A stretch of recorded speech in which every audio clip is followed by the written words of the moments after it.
Sabe aqueles filmes tão ruins que você não consegue parar de assistir para poder ver quão pior ele pode ficar? O filme de hoje é um desses. Assim como o que aconteceu com Ursinho Pooh, no momento em que Popeye se tornou domínio público, alguém já fez um filme de terror sobre. E eu sinceramente espero que essa tendência nunca acabe. Porque aqui nós temos uma obra de arte em que praticamente tudo nela é ruim, mas ao mesmo tempo é tudo muito bom. O som é mal captado, mal mixado, e do nada você tem uns diálogos assim que alguém começa a falar em SMR. I'm completely impervious to the womanizing charms of Mr. Seth Stevens. Are you lying? Yeah, I am. Por quê? A decupagem do filme é horrorosa, a atuação é bem questionável, o roteiro foi escrito, a direção tem um pouco de direção também, mas o engraçado é que terror não tem, em nenhum momento. O único medo que você sente é acabar se divertindo demais com esse filme e ser julgado por isso. Então vamos analisar Popeye The Slayer Man. O filme já começa de maneira espetacular, mostrando uma faculdade em que por algum motivo toca um sino para indicar o fim da aula, como se eles estivessem na escolinha. E não ajuda muito que o protagonista tem cara de que tá na quinta série. Bom, Dexter é um universitário que está querendo produzir um documentário sobre a famosa lenda do marinheiro fantasma que mora numa fábrica abandonada na cidade. Que é a lenda mais estúpida que eu já vi, porque pessoas estão sendo literalmente assassinadas e estão colocando a culpa num fantasma. Bagulho que nem existe. E, inclusive, aconteceu um negócio muito parecido com isso lá na Faria Lima com a boqueteira fantasma. Os maridos tudo chegando tarde em casa e botando a culpa no fantasma. Talvez essa seja a maneira que eles encontraram de se vingar pelo boto cor-de-rosa, né? E aí o Dexter aluga vários equipamentos para gravar esse documentário e já dá para perceber o nível de esperteza dele, porque ele tá carregando um tripé debaixo do braço enquanto ele tem uma bolsa de tripé vazia, toda murcha. E pior que ele, só mesmo a colega dele, a Olivia, que nem bolsa ela trouxe pra faculdade, tá? E ela ainda ficou olhando com esse olhar perdido, como se ela nunca tivesse visto uma faculdade na vida dela. Ótima direção de atores, que porra que ela tá procurando. Mas ela realmente é uma garota muito misteriosa, sendo o maior mistério sobre ela o porquê dela não ter personalidade ou expressão nenhuma. Os pais do Batman têm mais expressão que ela e ambos estão mortos. De qualquer forma, ela decidiu ajudar o nosso amigo Dexter nesse documentário porque ela tem muito interesse nessa lenda do marinheiro fantasma. E o Dexter, por sua vez, tem muito interesse nela. Tá? O Dexter também tenta convencer a sua melhor amiga Lisa a ajudar ele também nesse projeto, mas ela tá achando isso uma grande besteira. E pra convencer a Lisa aí, ele convida o crush dela, o Seth, que aliás só topou ir porque ele tá achando que ele tá indo lá pra transar. Enquanto isso, uma mulher chamada Margo chega na fábrica pra negociar a compra daquele terreno diretamente com o dono dele, o Lex Allister. E a Margo diz que o cliente dela tá preocupado com algumas coisas. Primeiro, que aquela fábrica tinha sido fechada há 20 anos atrás por conta de uma contaminação. E segundo, as lendas sobre o marinheiro fantasma preocupam o cliente dela. Mas o Lex assegura ela que não tem mais nenhuma contaminação e fantasmas não existem. E aí ela fala, porra, é mesmo, né? Não tem fantasma! E ela pega os papéis para ele assinar. Eles realmente tinham esquecido que fantasma não existe. Só que a Margo começa a sentir um cheiro esquisito, que ela acredita ser fumaça de cachimbo. Mas como é que caralhos essa mulher reconhece cheiro de cachimbo tão fácil assim? Ela é um cachorro de aeroporto? Sem contar também que você pode colocar no cachimbo várias coisas diferentes para fumar, né? Tabaco, haxixe, crack. Bom, o Lex vai verificar da onde está vindo esse cheiro, mas ele não encontra nada. E ele pede pro funcionário dele, o Angus, fazer uma busca pelo local e caso ele encontre alguém, ele pede para expulsar essa pessoa usando a força se necessário. E o Angus fica todo empolgado com essa ideia, esfregando as mãozinhas dele como se ele fosse o Robotnik explicando o plano maléfico dele. Bom, o Angus acaba encontrando o tal do marinheiro, que é essa coisa horrorosa aí, que claramente não é um fantasma. Fantasma não existe. Verdade. Eu fico repetindo isso porque vai que tem algum aqui, né? Vai aparecer aqui do nada.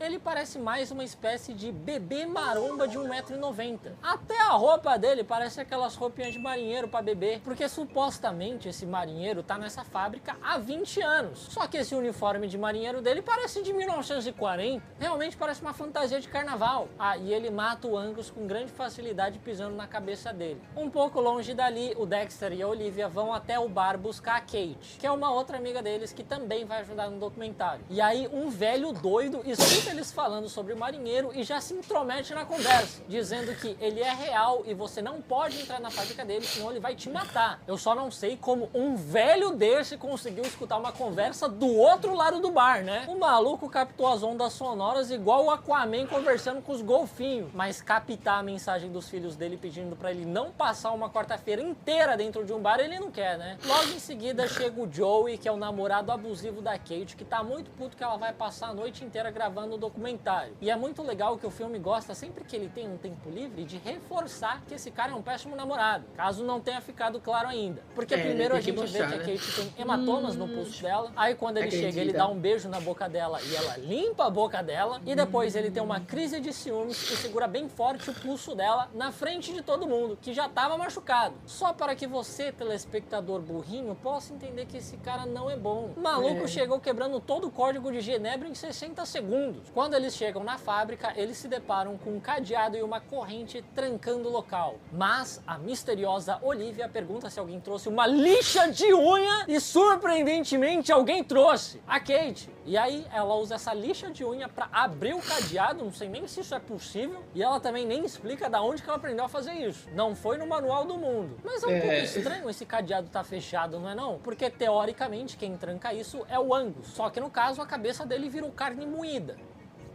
É por isso que o nome dele é Angus. O patrão dele, o Lex, também pode ter trancado, só que não faz sentido nenhum ele fazer isso com o Angus lá dentro, a não ser que ele esteja escravizando esse cara. O único que pode ter trancado é o marinheiro, só que mais tarde no filme dá a entender que ele não usa aquela saída, ele vai por outro lugar. Ou seja, talvez fantasmas realmente existam. Lá dentro eles encontram uma sala onde tem um computador que dá pra ver todas as câmeras de segurança do local. E o Dexter pede pra eles se dividirem pra eles encontrarem bons locais pra ele filmar. Enquanto a Kate fica ali na sala de segurança observando os passos de todo mundo. Só que ela não fica prestando atenção em porra nenhuma, tá? Ela fica esse tempo todo vendo foto de paisagem no Instagram. Eu nunca nem vi alguém ficar tão absorvido assim vendo foto de paisagem. Parece que ela foi uma gaivota na vida passada. Eu também gosto muito que a porra do computador e as câmeras de segurança estão tudo funcionando, enquanto que mal tem lâmpada que acende nesse lugar. Daí o Seth e a Lisa encontram uma lata de espinafre naquele lugar, afinal ali era uma fábrica de espinafre enlatado, e eles jogam essa lata no chão, mas alguns segundos depois ela volta rolando em direção a eles. E a Lisa olha muito preocupada para aquela lata, perguntando, nossa, o que a gente faz agora? Como se ela tivesse encontrado um corpo, mas só a porra de uma lata. Daí a Margot volta pra fábrica porque ela esqueceu a pasta dela lá. E por algum motivo ela não podia esperar o dia seguinte pra buscar. Só que quando ela pega a pasta, o marinheiro encontra ela e fica muito puto. Porque ele escutou que ela tá tentando comprar o lugar pra demolir. Ela sai correndo, se tranca numa sala, só que essa burra idiota prende o cabelo dela pra fora da porta. Sei nem se isso é possível, cara. Não é só puxar ou abrir rapidinho a porta, puxar o cabelo e ir embora. Enfim, mas aí o marinheiro alcança ela, segura o cabelo dela que tá ali pra fora e arranca metade do couro cabeçudo dela. Logo depois ele arromba a porta, pega ela e coloca ela numa máquina de prensa. E ela morre da pior maneira possível, né? Calva. Pois é, e se você, meu amigo, vídeo? Enquanto isso, o Dexter fica tentando flertar com a Olivia e ela fica dando um chega pra lá nele, dizendo que ela acabou de chegar naquela cidade e ela precisa de mais tempo antes de pensar em sair com alguém. Ela precisa, no mínimo, esperar ele sair da quinta série, né? Daí a Olivia arromba outro cadeado num gaveteiro do escritório e eles encontram uns relatórios interessantes. E um deles mostra que a fábrica fechou por conta de uma contaminação no espinafre que estava deixando as pessoas malucas. E isso nunca veio a público. Daí o Dexter fica extremamente empolgado com esse furo de reportagem e a Olivia diz que ele fica bonitinho quando ele está empolgado. Pô, bonitinho mesmo, ele parece uma criancinha. Só que aí eles começam a se inclinar pra beijar na boca. Agora mesmo ela não disse que precisava de mais tempo? Era 2 minutos o tempo que você precisava? Mas o beijo deles é interrompido pela chegada do Seth e da Lisa. E aí eles começam a sentir um cheiro estranho e o Dexter diz que ele acredita ser fumaça de cachimbo. Como que ele sabe também? De que século vocês são? Ninguém fuma mais cachimbo. Quer dizer, o cachimbo tradicional, né? O que o meu pai fuma. Aliás, de que século é esse marinheiro também, né? Pra fumar cachimbo. Era pra ele ter mais ou menos uns 50 anos de idade. Se esse filme fosse culturalmente preciso, eles estariam, nossa, que cheiro de vape de baunilha é esse? Bom, mas eles saem pra investigar esse cheiro e a Lisa aproveita pra perguntar pra Olivia qual que é o lance dela com Dexter. Ela tá preocupada porque ela é a melhor amiga do Dexter e ela tá achando a Olivia um pouco sus. E sim, ela usa exatamente esse termo. Ela fala que ela é um pouco sus. De fato, não seria estranho se o Popeye fumasse um vape de baunilha, viu? Mas a Olivia nem tem tempo de responder porque eles encontram um lugar com paredes pichadas com alguns recados. Se você sentir o cheiro de fumaça de cachimbo, ele está perto. A força dele vem do espinafre. Ele é o Popeye, o Slayer Man. Deram até um apelido legal pro cara. E primeiro, que eu não sei como tem tanta gente assim que sabe qual que é o cheiro de cachimbo, né? Segundo, como que eles sabem que a força dele vem do espinafre e não do trembolona que ele provavelmente tá tomando? Terceiro, quem são essas pessoas que sobreviveram pra poder escrever todos esses recados, mas não foram pra polícia? A galera lá, tipo... Nossa, conseguimos fugir do cara. Acho que é bom a gente ir pra polícia agora, né? Avisar os caras. Ou a gente poderia ficar um tempo aqui, que é um lugar bacana, um lugar rústico, saudável, tranquilo, vintage, e pichar na parede uns recados pra ajudar a galera que vai acabar entrando aqui sem querer também. Filme Ou a ruim, gente poderia simplesmente gente. ir pra polícia. Assim que eu falei, mas aí filme ruim é evitar que horrível. qualquer outra pessoa fosse assassinada por ele futuramente também, né? É uma ideia. Mas eu tô gostando mais da sua também. Lá na sala de segurança, a Kate se depara com o Popeye e sai correndo de lá. E ela acaba trombando com o Joey, o namorado dela, que veio até ali pra ver se ela não tava traindo ele. Coitada, e a Kate foi justamente a única ali que não foi com a intenção de transar. O resto tudo safado. O Popeye aparece na frente deles e o amigo do Joey, o Jesse, tenta apunhalar o Popeye com uma faca. Só que ele não sente nem cócega. E aí ele mata o Jesse espremendo os olhos dele como se fosse um limão e quebrando o pescoço dele como se ele fosse uma galinha.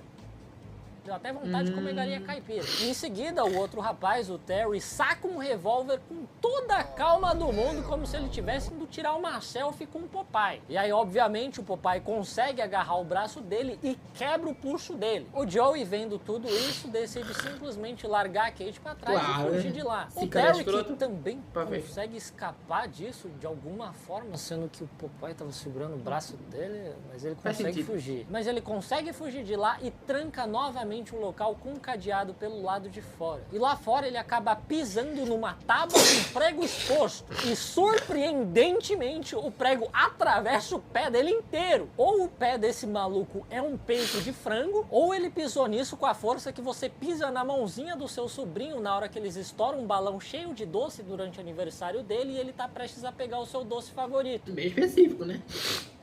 Foi específico demais. Podem julgar os meus métodos, mas jamais os meus resultados. Daí o Popeye alcança o Terry e mata ele, decapitando ele com uma âncora. O Popeye é muito Corinthians.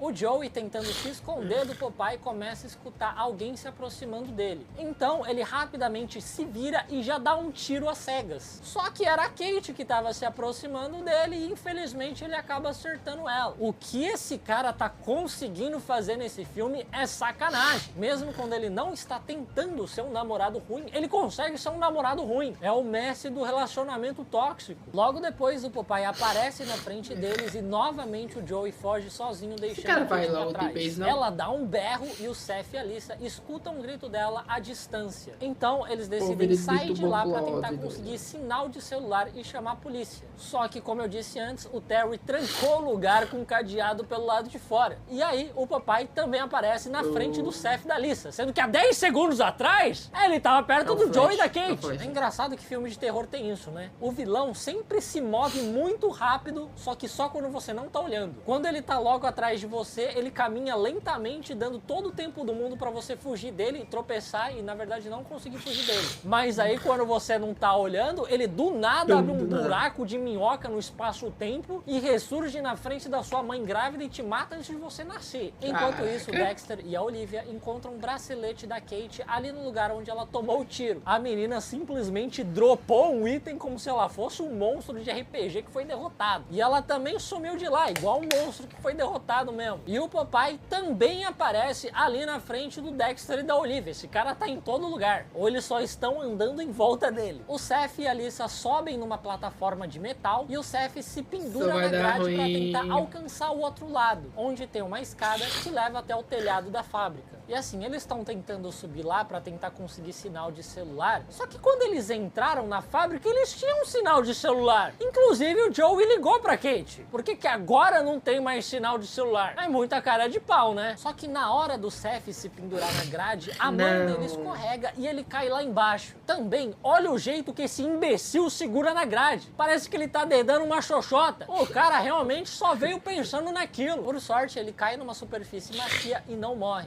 Só que o pé dele fica preso numa rede e ele começa a mexer pra tentar sair de lá. Daí a Alyssa chega lá embaixo pra tentar ajudar ele a sair e ela dá um beijo nele. Nisso ele começa a mexer a perna dele como se ele fosse um cachorro abanando o rabo. O cara realmente só veio pensando naquilo. Mas lá em cima, onde essa rede tá presa, tem uns vergalhões. E na hora que ele mexe a perna, os vergalhões todos caem coincidentemente na vertical, perfurando e matando ele na hora. Pensa num bicho azarado. Quais as chances de todos eles caírem exatamente a 90 graus? E em cima dele. A Alyssa fica desesperada, ela tenta achar outra saída, mas ela se depara com o Popeye. Daí ela volta pelo caminho de onde ela veio, ali na plataforma de metal alta, e assim como o Joey, ela tenta alcançar o outro lado. E assim como o Joey, ela também não consegue e também cai lá embaixo. Só que lá embaixo agora tem o Joey e um monte de vergalhões saindo do peito dele. E ela cai exatamente ali em cima e também morre na hora. Eu estou me divertindo horrores com esse roteiro, mas pensa nos bichos azarados. Enquanto isso, Dexter e a Olivia encontram o quarto do Popeye. Lá tem umas fotos antigas dele com a família dele. Ele tinha uma esposa que se chamava Olive Oil, que literalmente se traduz para azeite de oliva. Isso daí é tipo aquela campanha do Subway que quem mudasse o seu nome para Subway ia ganhar lanche grátis. A mãe dessa menina já se adiantou e botou o nome da filha de azeite de oliva para ver se ganha azeite de oliva de alguma marca. E eu vou mais longe, talvez até o nome do Popeye seja para você ganhar lanche grátis no Popeyes. Tá aí uma família econômica. Esse truque a Nath Finanças não te ensina. Você só aprende aqui no canal Seijinho. Bom, mas o Popeye também tinha uma filha. Tem até uns brinquedos de criança lá, incluindo um ursinho Pooh. E eu tô torcendo muito pra ter um crossover de Popeye com ursinho Pooh sangue e mel. Por favor, façam acontecer. Provavelmente vai ser a pior coisa já feita. E aí eles descobrem que a tal da azeite de oliva tentou denunciar a contaminação de espinafre. Só que ela desapareceu depois daquilo. E o Popeye ficou ali naquela fábrica pelos últimos 20 anos esperando a sua amada azeite voltar. O Dexter e a Olivia encontram uma saída, só que do outro lado dela está quem? O Popeye, é claro. Ele agarra o Dexter pelo braço, quebra o pulso dele e a Olivia manda ele soltar ele com essa super expressão de urgência. E ele obedece na hora. Daí eles fogem dali e a Olivia consegue botar o osso dele de volta no lugar. Por algum motivo, essa mulher tem todas as habilidades de sobrevivência possíveis, mas nem mochila ela leva para os lugares. Daí também não adianta de muito, né? O Dexter diz que é melhor eles esperarem até o amanhecer para tentar fugir de lá, mas a Olivia diz que ele não tem esse tempo, ele precisa ir para um hospital. Ingenuidade dela achar que algum homem vai preferir se arriscar para chegar no hospital ao invés de simplesmente confiar que você vai se curar sozinho, né? E ela ainda diz que ela sente que o Popeye não quer machucar eles. Não, imagina, porque quebrar um braço nem dói, né? E aí o Dexter pergunta se ela não tá escondendo alguma coisa dele, porque a filha dele, ela tá um pouco sãs. Na hora que ela pediu pro Popeye soltar o Dexter, ele obedeceu na hora. Cara, e é muito burro esse Dexter, né? O nome dela é Olivia, a esposa do Popeye se chamava Olive e ele tem uma filha que deveria estar mais ou menos ali na mesma idade que a Olivia. Sem contar também que o cara chama Popeye. Tem literalmente pai no nome dele. Como que você não fez associação ainda, cara? Logo em seguida, eles novamente encontram o Popeye e olha só, dessa vez a Olivia chama ele de papai. E o Dexter fica, o quê? Cara, pelo amor de Deus, tava na sua frente o tempo todo. Só que nessa hora o Joey atira nele e o Popeye foge. Ai, levou um tiro. A Olivia tenta segurar o Joey, pedindo pra ele não machucar o Popeye, mas o Joey derruba ela no chão. Ele aponta a arma pra ela e o Popeye aparece pra salvá-la. A Olivia pede pro Popeye não matar o Joey e diz que o espinafre tá fazendo mal pra cabeça dele, tornando ele violento. Engraçado que o desenho original do Popeye incentivava as crianças a comer espinafre, a comer vegetal, fumar cachimbo. Essa parte não. É, tem que ter o equilíbrio, né? Uma dieta balanceada é o Não. segredo pra tudo. Mas esse filme não, espinafre é uma bosta, cospe essa merda. O bagulho é tomar bomba e comer carne de cavalo. O Joey acerta a cabeça do Popeye com um pedaço de pau, mas isso não surte efeito nenhum. Eu não sei nem porque ele tentou, depois de ver o cara tomar um tiro e agir como se ele tivesse tomado uma água. O Joey tenta pegar a Olivia de refém, mas isso também não dá muito certo. E aí o Popeye pega o Joey e manda a Olivia e o Dexter saírem de lá. Ele vai fazer uma coisa muito feia. A Olivia promete voltar pra buscar ele como se ele realmente fosse um bebê de 1,90 m e não um adulto mutante homicida. E enquanto eles fogem, o Popeye arranca o braço do Joey e começa a bater nele usando o próprio braço dele. É bastante humilhante. Lá fora, os dois se reencontram com a Kate, que conseguiu escapar com vida. Eu não sei nem como ela conseguiu achar a saída baleada, mas tudo bem. E em seguida, a polícia e a ambulância chegam pra atendê-los. Num outro dia, o Lex volta pra fábrica e fica muito puto no telefone conversando com alguém, porque agora tem sinal de celular lá, né? Entendi! E eu não sei porque que esse cara tem que fazer aquela ligação exatamente ali, num local onde ocorreram vários assassinatos e o assassino ainda tá solto. Mas é exatamente isso que você pensa acontece. O Popeye aparece e mata ele.